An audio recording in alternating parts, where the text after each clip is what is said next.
Huseyin Isiksal is a professor of international relations at Near East University in Cyprus, and he joins us from Girne. Professor, thank you so much for your time. I mean, given your expertise in international relations, give us your take on the geopolitical repercussions of what the president has announced in these 320 billion cubic meters of natural gas that Turkey has found in the Black Sea.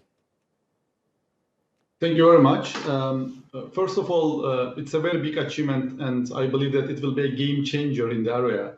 Timing cannot be even any better because, as you know, that Turkey have certain problems, especially in the Eastern Mediterranean. And with the finding of these energy sources, I believe that Turkey will have more assertive policies regarding to its own policy priorities. And also President Erdogan highlighted this from his speech.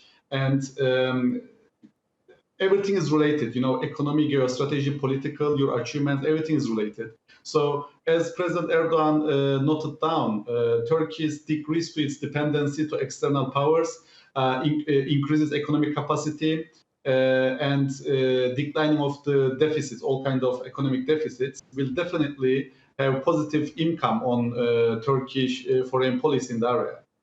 How much do you think Turkey has had to compromise over the many years? I mean, throughout its history, it's been an importer of energy rather than an exporter.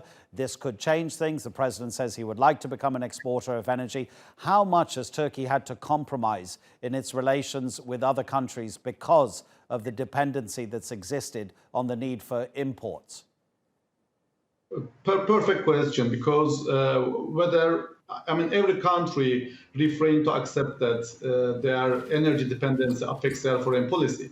But we all know that in a lesser or greater extent, this definitely have an impact. But what we see in Turkey, especially in the post-2000 era, Turkey become more independent on its foreign policy objectives. And the main reason for this, accordingly, is European Union process.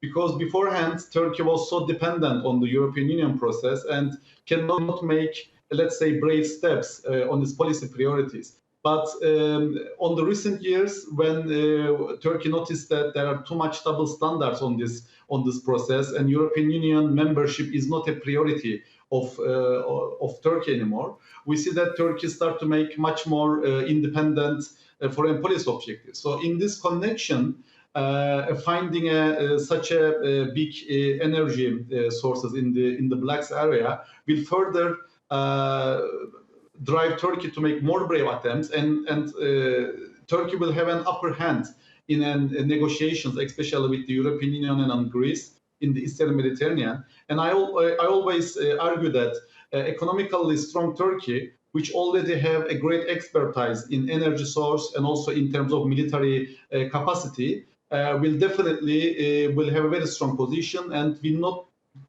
not need to give any compromise to Greek side, I think. Yeah, I mean, as you raise that, let's look at what's happening in the Eastern Mediterranean, because the president was also saying that Turkey hopes for a similar success that it's had in the Black Sea in the Eastern Mediterranean. Yeah. If we were to go down the legal route, it does seem as if there is no particular solution, because Turkey and Greece, they have a different interpretation of how a country should measure its continental shelf. So where does that dispute go? Because undoubtedly the European Union, as 27 member states, is going to back its member, Greece, against Turkey. So where is the resolution coming? Again, a very good question. Thank you for this question. I mean, let me start by saying that maritime jurisdiction area conflict in the Eastern Mediterranean is a very serious conflict, and it's related with many strategic issues of within the Turkish red lines. So, as I said, this is a Turkish red line, so it's not open to too much compromise. So Cyprus issue especially standing at the very heart of the issue, and it automatically connects this problem with the Cyprus issue as well, because the so-called Republic of Cyprus and Greece, they are acting unanimously as the only authority of the island, and they want to exploit the hydrocarbon resources in the region by themselves, excluding Turkey, who has the biggest cost in the Eastern Mediterranean. So here actually the Turkish argument in the Eastern Mediterranean are all related with the international law, because when we see the European Union, they always trying to blame Turkey to disturb the international law, but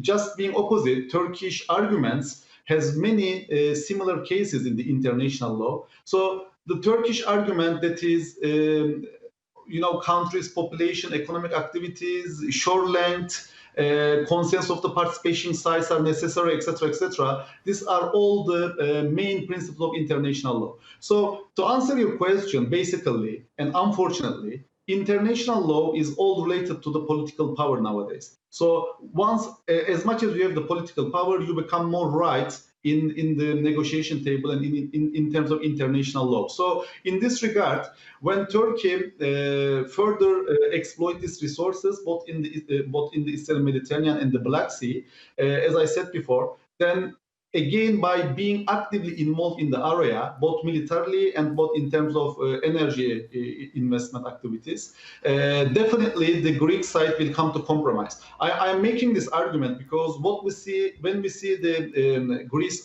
agreement with Italy on the recent months, we see that Greece stepped back to accept the Italian arguments, which is the